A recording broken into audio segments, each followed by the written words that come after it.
I'm very happy to have this personal visit with you. Won't you be seated, please?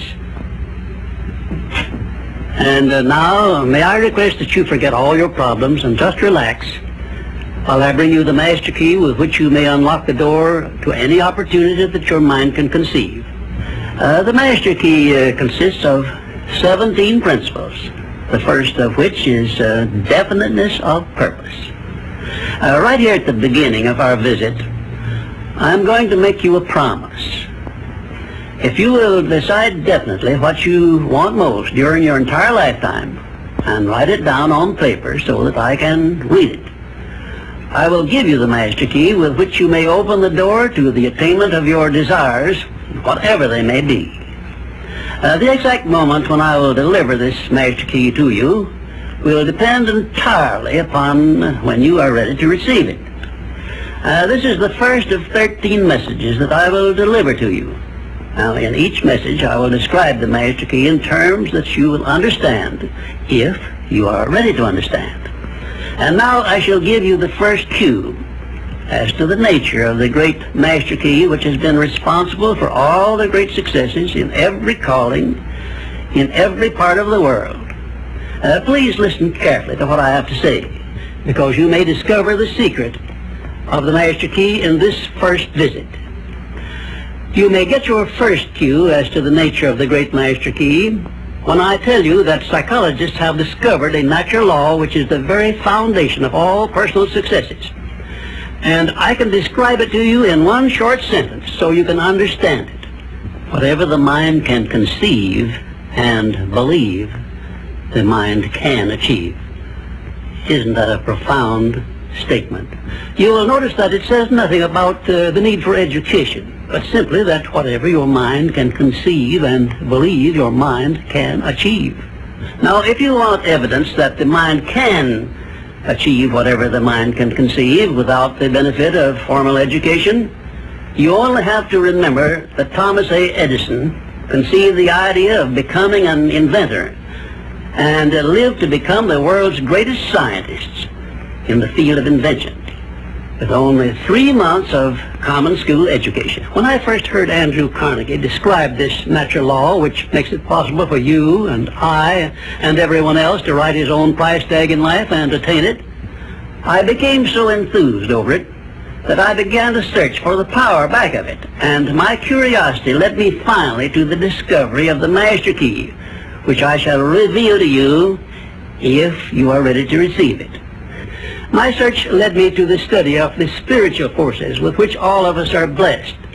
And it was in this field that I came upon a clue which has enabled me to help millions of people to find their earthly destinies.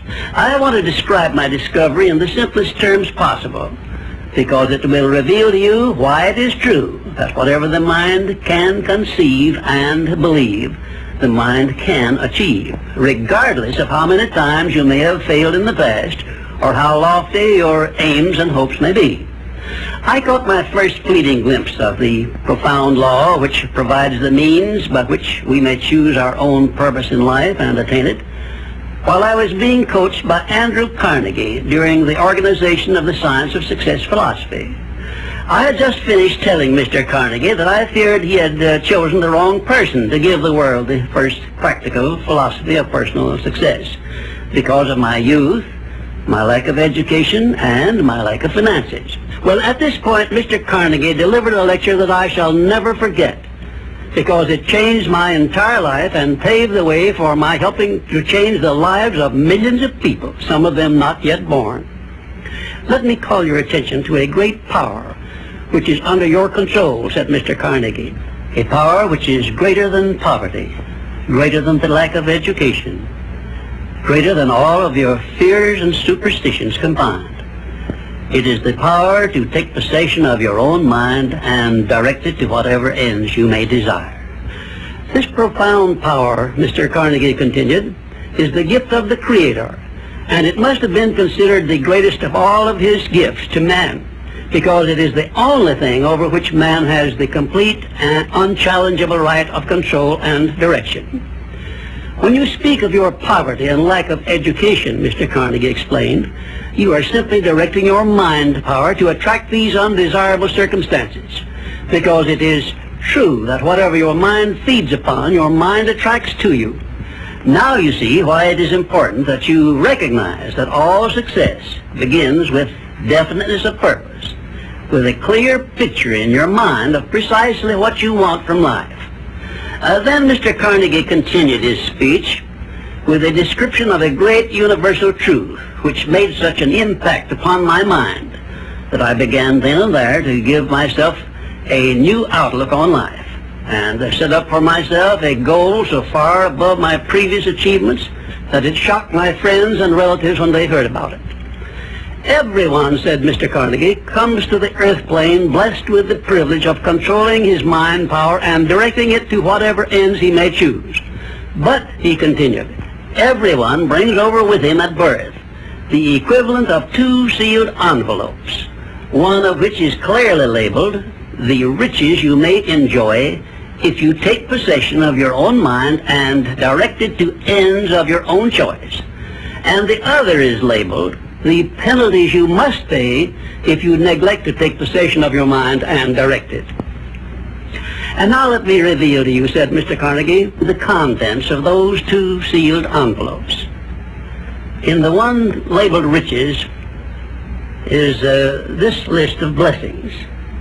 1, sound health. 2, peace of mind. 3, a labor of love of your own choice. 4, freedom from fear and worry. 5, a positive mental attitude. 6, material riches of your own choice and quantity. In the sealed envelope labeled penalties, Mr. Carnegie continued, is this list of the prices one must pay for neglecting to take possession of his own mind. 1, ill health. 2, fear and worry. 3, indecision and doubt. 4, frustration and discouragement throughout life. 5, poverty and want. 6, and a whole flock of evils consisting of envy, greed, jealousy, anger, hatred, and superstition. Now, my mission in life is to help you and everyone who needs my help to open up and use the contents of the sealed envelope labeled riches. And the starting point from which you must take off if you wish to write your own ticket from here on out for the remainder of your life, I will describe for you in these simple instructions. 1, procure a neat pocket-sized notebook, or something on the order of this one here, loose leaf affair. And on page 1, write down a clear description of your major desire in life, the one circumstance or position or thing which you will be willing to accept as your idea of success. And remember before you begin writing that your only limitations are those which you set up in your own mind or permit others to set up for you. And 2, on page 2 of your notebook, write down a clear statement of precisely what you intend to give in return for that which you desire from life.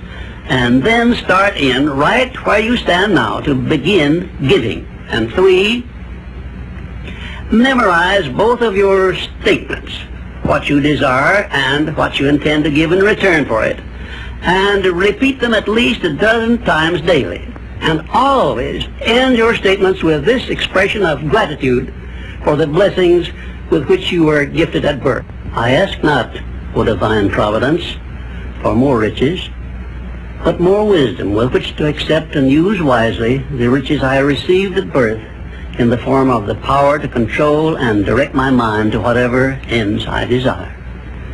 If you are not too successful or self-satisfied to accept and express this profound prayer, if you accept it and express it in the same spirit of humble sincerity in which I pass it on to you, a new and a better world will reveal itself to you.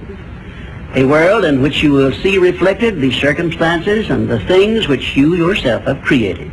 In my next visit, I will give you a description of the second principle of success, through the application of which you may make use of the education and experience of other people and get the necessary help you may need in attaining your definite major purpose in life. And now let me close this, our first visit, with my favorite expression of gratitude. O divine providence, I ask not for more riches, but more wisdom with which to make wiser use of the riches you gave me at birth, consisting in the power to control and direct my own mind to whatever ends I desire.